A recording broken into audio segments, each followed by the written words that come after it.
നമസ്കാരം, കൊട്ടാരക്കര മീഡിയയിലേക്ക് സ്വാഗതം. മലപ്പുറം വളാഞ്ചേരിയിൽ ലഹരി ഉപയോഗിക്കുന്ന 9 പേർക്ക് HIV സ്ഥിരീകരിച്ചു. ഒരേ സിറിഞ്ചിലൂടെ ലഹരി ഉപയോഗിച്ചതിനാലാണ് രോഗവ്യാപനം ഉണ്ടായതെന്നാണ് സൂചന. രോഗം സ്ഥിരീകരിച്ച 9 പേരും സുഹൃത്തുക്കളാണ്. ആരോഗ്യവകുപ്പ് നടത്തിയ സർവേയിലാണ് ഒരാൾക്ക് HIV ബാധയുള്ളതായി കണ്ടെത്തിയത്.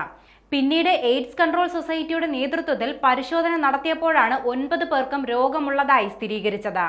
ഒരേ സിറിഞ്ച് ഉപയോഗിച്ച് ലഹരി കുത്തിവെച്ചതിനെ തുടർന്നാണ് സുഹൃത്തുക്കൾക്കിടയിൽ രോഗം പകർന്നതെന്നാണ് ആരോഗ്യവകുപ്പിന്റെ പ്രാഥമിക പരിശോധനയിൽ കണ്ടെത്തിയത്. 9 പേരും ലഹരി ഉപയോഗിക്കുന്നവരാണ്. ഇവരിൽ പലരും വിവാഹിതരാണെന്നും അതിനാൽ തന്നെ കൂടുതൽ പേർക്ക് രോഗം പകർന്നോ എന്ന് സംശയിക്കുന്നതായും അധികൃതർ വ്യക്തമാക്കി. ഈ സാഹചര്യത്തിൽ കൂടുതൽ പരിശോധന നടത്തി വരികയാണെന്നും ആരോഗ്യവകുപ്പ് അറിയിച്ചിട്ടുണ്ട്. വളാഞ്ചേരിയിലെ HIV റിപ്പോർട്ടുകളുടെ പശ്ചാത്തലത്തിൽ മലപ്പുറം ജില്ലാ ഭരണകൂടം അടിയന്തര യോഗം ചേർന്നിരിക്കുകയാണ്. തുടർ നടപടികൾ സംബന്ധിച്ച് യോഗത്തിൽ തീരുമാനമെടുക്കും. HIV സ്ഥിരീകരിച്ചതിൽ ഇതര സംസ്ഥാനങ്ങളിൽ നിന്ന് തൊഴിലിനായി എത്തിയവരും ഉണ്ടെന്നാണ് വിവരം. പ്രാഥമിക ചികിത്സ നൽകിയ ശേഷം വീട്ടിൽ വിശ്രമിക്കാനാണ് ഡോക്ടർമാർ ഇവർക്ക് നിർദ്ദേശം നൽകിയിരിക്കുന്നത്.